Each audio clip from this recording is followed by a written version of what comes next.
Hello mga kaigsunan, mayong buntag no? O may udto, o may hapon, may gabi sa atong mga kababayan sa Luzon, Visayas, ug Mindanao ug sa tibuok kalibutan mga kaigsunan. Nasa harap po ngayon ang sliced tuna, no? Itong tuna na to ay galing pa sa Davao at gitagaan ko sa kuang amiga na gikan sa Davao. Kanya tagaan ko og fresh tuna no na pang sashimi o pang kilaw.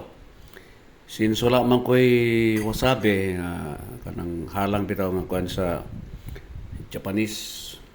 So gamitan na lang nako siya og suka nya butangan og toyo o kining paminta para mawala ang iyang langsa. Okay? So, muni siya, gi-slice na nako mga kaigsunan, no? Unya ako na ning kaunon. Unya, nag-prepare sad ko og suka nga naay toyo. Nya akong gibutangan og paminta para mawala ang langsa sa tuna, no? Muni siya, no? So, ang tuna ay very rich in protein, mga kaigsunan, no? Ako di manggukuti kaon og rice, talagsaram kay kumakaon og rice. Muna nga ako ang 2 ka kilo nga rice diri sa kuang kondo ay usa ka bulan na kapin wag gyapon mahurot kay di manggug ko hingaon og rice. More on protein man ako mga kaigsunan kay para dili ba malusyang imuhang skin no, imuhang panit, dili mo mulaylay og sa Bisaya pa. So kinanglan kaon ka protein, mga itlog, tuna, beef, chicken, mga fish, ana, mga seafoods para mas firm imong kining panit, dili bara gahulog ba o dili mulaylay ba mga igsunan. So okay, so magsugod na tagkaon mga igsunan, no? Wala man po ko'y chopsticks. So gigamitan na nako og tinidor. Kunya atong isaw-saw dere ano para mamatay ang o ma-materialize ang iyang langsa. Okay? Alam kay matsuno de. So no na inyo sa inyong preparation.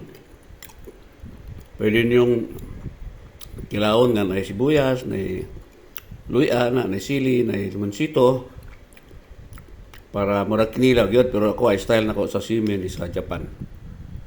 So akong isawsaw og maayo sa suka o tuyo. Kunya kaon. Lami So sulay ni mga igsuna, no, lami kay ni nga kapatid, no.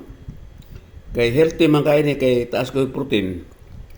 Kunya ang mga hapon gali mahilig sila sa sashimi, tagas ilang kinabuhi mga igsuna nino. Wow. At kalami ang mga kaisunan eh. Okay? So ikaw, bahala ka sa ibong style, no? Imang kinilaw ba na nabutangan ni magluya, na tatad ka luya, sibuyas, nya, butangan ni mo og limoncito, ana. Okay, sunan, no? Pastos lamiaw eh. Kaunta, mga isun. Wow. Kahit kalami gayon. So, muni no, ako ang content karong buntaga. So, atumog Davao na, Jensan ba, o Sambuanga, o sa dapit lugar, Bacolod, Iloilo ba, sa Tibok Kalibutan, Tibok Pilipinas, o sa Buluson, no? You can prepare this type of food, no? Para healthy ang imong lawas. So,